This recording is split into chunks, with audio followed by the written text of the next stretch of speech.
Hello বন্ধুরা, good morning. Welcome back to my channel Juthika Adrija ব্লগে। তোমাদেরকেও অনেক অনেক ভালোবাসা। আশা করছি তোমরা নিশ্চয়ই ভালো আছো।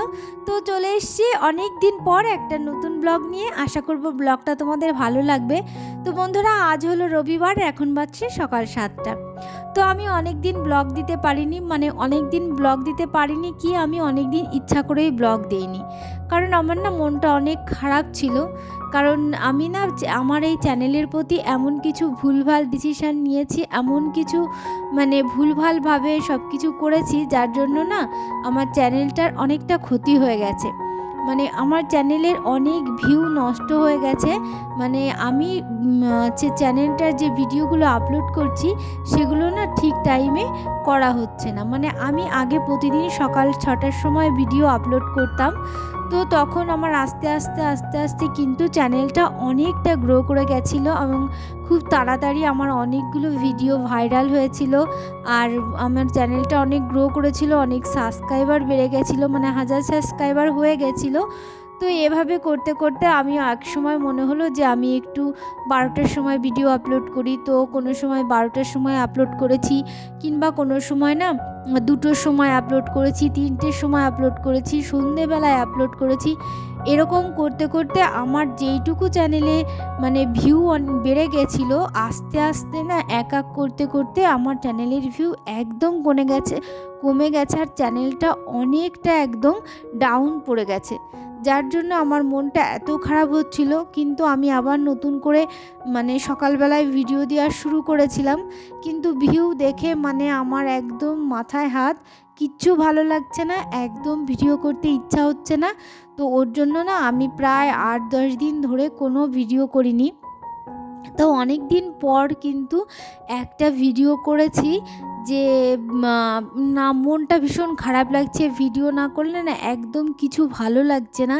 তো মনটার ভেতরে এত খারাপ লাগছে যে কেমন একটা লাগছে। আসলে অনেক দিন ধরে ভিডিও করছি, তো করতে করতে এখন এমনটা হয়ে গেছে যে যদি আমি মনে করছি যে আমি আর ভিডিও করব না, চ্যানেলটা যেহেতু নষ্ট হয়ে গেছে, আর নতুন চ্যানেল খুলবো, এই পুরনো চ্যানেলটা এত দূর এগিয়ে গেছে, এখন মনে হচ্ছে না এটাকে বাদ দিয়ে নতুন করে চ্যানেল খুলি।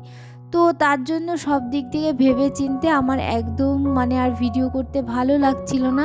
কিন্তু না করলেও মনটার ভিতর এত খারাপ লাগছে, কি বলবো। তো আবার ভিডিও করলাম।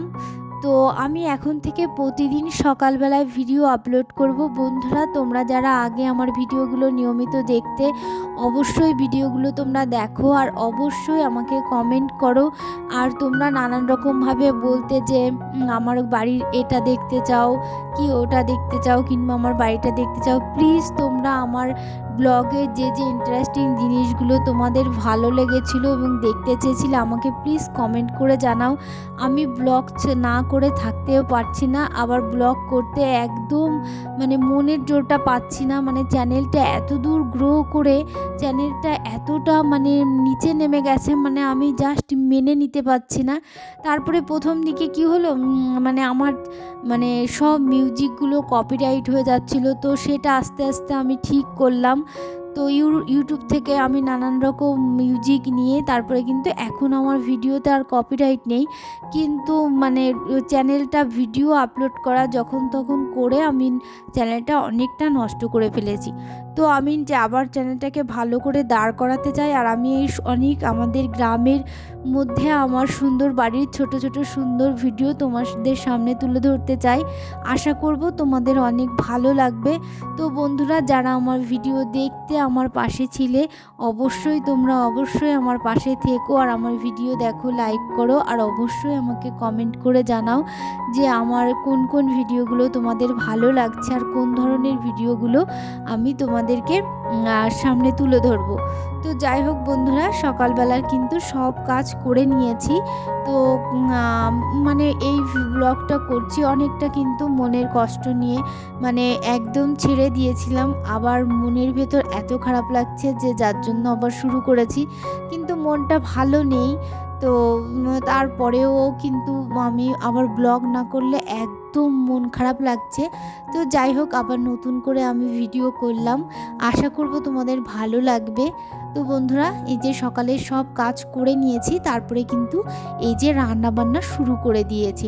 তো সবার আগে একটু জল গরম করে নিয়েছি, আর শীতের দিন তো খুব জামা কাপড় প্রচণ্ড নোংরা হচ্ছে, যার জন্যে না আর যেগুলো সবসময় পরা হচ্ছে, আর বেশিরভাগ তো প্রতিদিন তো অনেক অনেক সোয়েটার পরছে, আর আমার হাজব্যান্ড প্রচুর সোয়েটার পরে, তো সেগুলো তো নোংরা হচ্ছে, যার জন্য এত একটু তেলতেলে নোংরা হচ্ছে, যেগুলো কিন্তু গরম জলে দিলে খুব সুন্দর করে পরিষ্কার হয়। তো আগে কমই বেশি করে একটু গরম জল, মানে হাঁড়িতে, এই যে জল গরম করা হাঁড়িটাতে 1 হাঁড়ি জল গরম করে নিচ্ছি, তারপরে কিন্তু ভাতের হাঁড়িটা বসিয়ে দেবো। আর এই যে গাছ থেকে একটা পেঁপে তুলে নিয়ে এসেছি, তো আজকে পেঁপের তরকারি, হেলেঞ্চা শাক, টমেটোর আর কি কাঁচা টমেটো, এগুলোই রান্না করা হবে।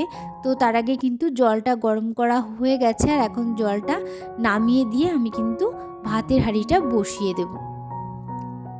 তো যেহেতু উনুনে রান্না করছি, ওর জন্য উনুনের কাঠেই জল গরম করে দিলাম, আর গিজারে গরম জল করলাম না। তো যাই হোক, ভাতটাও কিন্তু রান্না হয়ে গেছে, আর এখন কিন্তু এক এক করে সবজিগুলো সব রান্না করে নেব।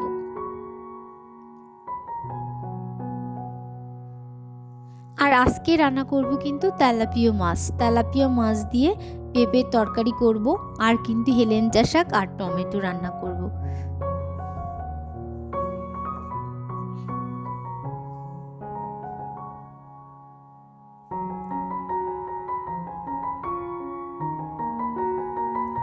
তো কালকে জানো তো অনেক মশলাপাতি খাওয়া হয়েছে, মাংস টাংস খাওয়া হয়েছে।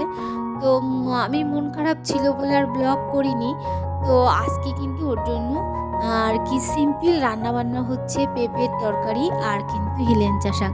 কারণ একদিন মশলা খেলে না পরের দিন কিন্তু অবশ্যই ইচ্ছা করে যে একটু সাধারণ খাবার খাই, আমাদের কিন্তু ইচ্ছা হয়।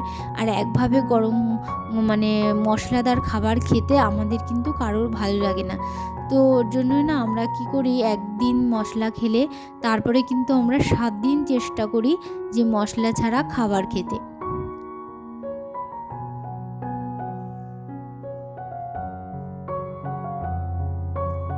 তো রান্নাবান্না কিন্তু সব কমপ্লিট, আর হলো গিয়ে এদিকে সব খাওয়া দাওয়াও কিন্তু কমপ্লিট হয়ে গেছে।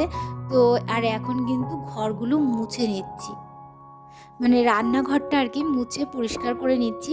তো রান্নার পর না রান্নাঘরটা এত জল পড়ে পড়ে এত দাগ দাগ হয়ে থাকে, আর কাঠ আনা হয়েছিল রান্না করার জন্য, কাঠের ধুলো ঝাড় দিলেও কিন্তু আবার 2-1 ফুট জল পড়ে তার সঙ্গে মিশে কেমন একটা নোংরা হয়ে থাকে।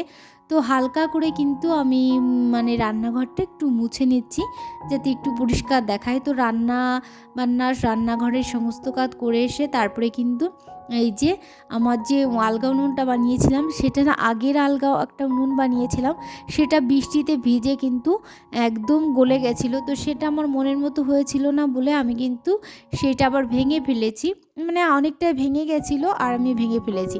আর এই উনুনটাও না এইটা কিন্তু আমার মনের মতো হয়েছে, মানে আমি এরকমটাই পেরেছি, এইটাই আমার নিজের কাছে অনেক মনে হচ্ছে। কারণ এই ধরনের উনুন কিন্তু আমি কোনোদিনও বানাইনি, প্রথম বানিয়েছি। তো উনুনটা এত ভালো হয়েছিল, তারপরে এটাও কিন্তু বৃষ্টিতে ভেঙে গেছিলো। তো আমি আবার মাটি দিয়ে ঠিক করে আবার রোদে দিচ্ছি, কারণ রাতে বৃষ্টি হয়েছিল, আমি বুঝতে পারিনি। তো তারপরে দেখো একজন শিল কাঠও নিয়ে এসছে, একজন মানে খুব সুন্দর করে শিল কাটায়, তো দিদিভাইয়ের শিলটা সুন্দর করে কাটিয়ে নিল। তো সেটা দেখো কত সুন্দর করে কাটালো। তারপরে কিন্তু আমরা স্নান করে নিয়েছি, আর আমাদের পাশের বাড়িতে কিন্তু হলো এই একটা জন্মদিনের নেমন্তন্ন আছে, তো তার জন্য আমরা একটু সবাই মিলে বাজারে যাচ্ছি, একটা গিফট কিনবো। আর এদিকে মেয়ের জন্য সরস্বতী পুজোয় পড়বে, তার জন্য একটু কিছু শাড়ি ব্লাউজ এগুলো কিনতে হবে, ওর জন্য আমরা সবাই মিলে কিন্তু বাজারের দিকে যাচ্ছি, যে একটু কেনাকাটা করব বলে।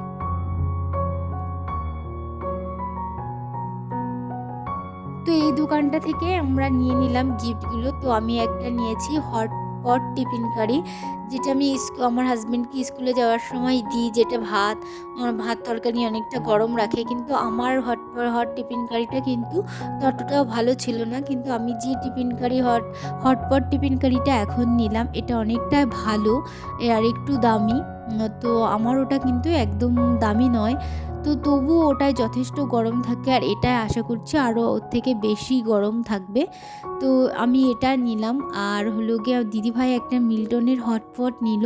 তো আমরা দুজন কিন্তু এখান থেকেই কিছু গিফট কিনে নিলাম। তারপরে মেয়ের কিছু জিনিসপত্র কিনবো, তারপরেই কিন্তু বাড়ির দিকে রওনা দিব।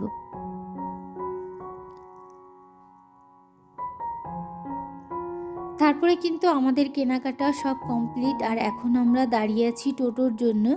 তো একটা খালি টোটো এলেই তারপরে উঠে যাব, কারণ আসার সময় হাঁটতে হাঁটতে এসে এখন আর ইচ্ছা করছে না হেঁটে যেতে, আর আমরা হেঁটে যাওয়া আসা করি না। তো আসার সময় একটু গরম, যাতে শীত লাগছিল তো একটু গরম হলো। তো এখন কিন্তু টোটোতে করে বাড়ি চলে আসলাম। আর এই যে বিকেলবেলা মেয়ে, এই যে আমি একটা ছোটো উনুন বানিয়েছিলাম, তো সেটায় খেলার রান্না করছে। তো বন্ধুরা, আজকের ব্লগটা এখানেই শেষ করলাম। ভালো লাগলে লাইক করো, কমেন্ট করো। তো টাটা, আবার দেখা হবে নেক্সট ব্লগ।